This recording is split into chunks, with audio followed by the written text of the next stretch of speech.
आज आईआईटी बाबा को अरेस्ट कर लिया गया है। चलिए, बहुत अच्छी बात है। कानून के पंजे इतने ही मजबूत होने चाहिए कि कानून के पंजे से कोई बच ना सके।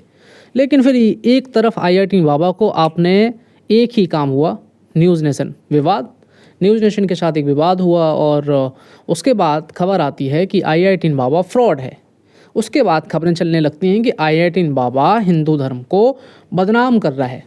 उसी के बाद जब खबरें चलती हैं कि आईआईटी बाबा तो नशा करता है, गांजा पीता है, शराब भी पीता है और कुछ लोग का कहना है कि वो मांस भी खाता है। चलिए, मान लेते हैं कि मांस खाता है, गांजा पीता है, नशेड़ी है, पर उसके पीछे आप क्यों पड़े हो? ये तो गलत है।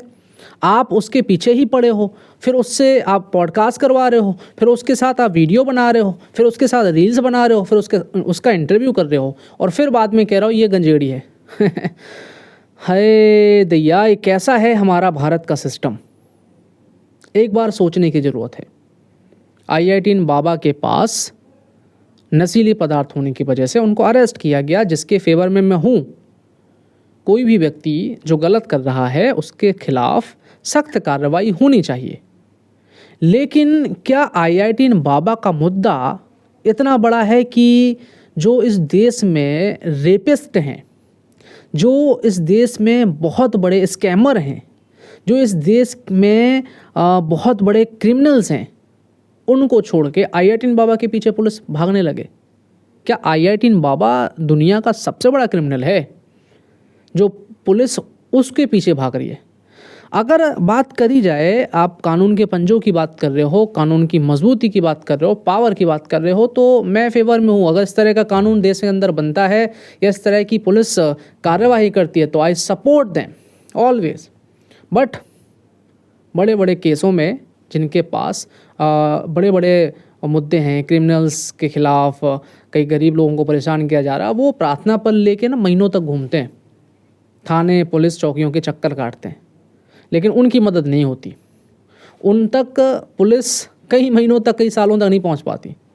कई लोगों की बाइकें चोरी हो गई, कारें चोरी हो गई और चैन स्नैचिंग हुई। वो प्रार्थना पत्र लिखाने गए, 1 साल से ज़्यादा हो गया, 2 साल से ज़्यादा हो गया, 3 साल से ज़्यादा हो गया, बेचारे पुलिस के चक्कर काटते काटते घर बैठ गए, लेकिन उन पर कोई कार्रवाई नहीं हुई।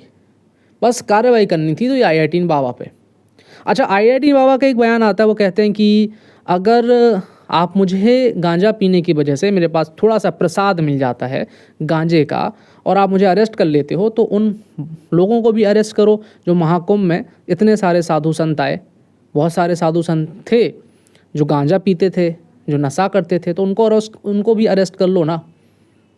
कहीं ना कहीं बात में तर्क तो है, कहीं ना कहीं बात सही कह रहे हैं अभय सिंह जी। देखिए, आप सब जानते हैं कि जो भी साधु संत होते हैं, जो भी बाबा टाइप व्यक्ति होते हैं, जो साधना करते हैं, साधु होते हैं, वो महादेव जी का एक चीज़ हमेशा कि वो चिलम पीते हैं, नशा करते हैं, गांजा पीते हैं।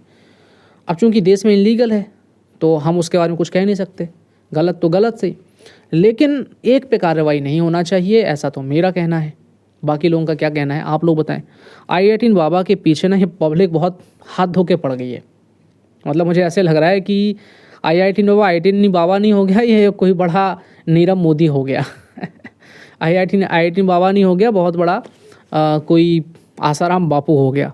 आपका क्या कहना है, आपका क्या ख्याल है? आप आईआईटी बाबा के सपोर्टर हैं या आईआईटी बाबा के विरोधी? कमेंट में ज़रूर लिखिए।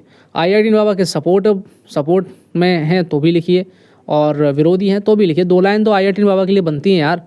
ठीक है, तो मिलेंगे अगले वीडियो में। बने रहें न्यूज़स्टार 7 मीडिया के साथ। हमें फॉलो करें YouTube, Instagram, Facebook और Twitter पर। मिलते हैं अगले वीडियो में।